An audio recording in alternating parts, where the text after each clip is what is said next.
For Erika Nolan, this is her happy place. This is her passion. As several years ago, she became interested in growing plants and vegetables that are healthy, wholesome, and nutritious. Not just for her, though, as she says helping others do the same is without a doubt her calling. I was so obsessed with plants, and I was so obsessed with spreading the word of how to grow food and optimize your health that I came to a place where I decided this is how I can change the world, is through health and through growing your own food. Because whether it's meat or eggs or vegetables, none of it is the same at the grocery as it is when you grow it on your own homestead.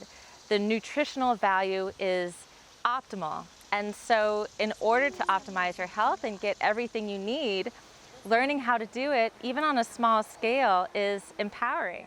Nolan says she became so obsessed, she decided to start her own business called Instar, in which she consults anyone anywhere in the world that is interested in starting their own homestead. I realized that I was able to connect with people and communicate to help them individually, and that as my social media was growing, I could help people virtually from anywhere. So at that point, I started consulting. And I've worked with people in almost every state of the United States.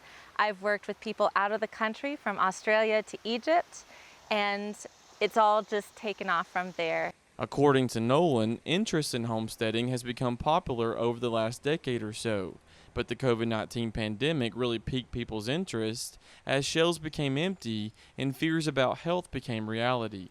I think the pandemic did have such a huge influence on the homesteading movement. One, because of health, but two, because of the lack of resources and people getting freaked out by seeing grocery stores emptied and needing to provide for their family. So there was this sense of urgency to figure it all out. And I'm optimistic about it not just being a trend, because there was a point in time where this was just a lifestyle.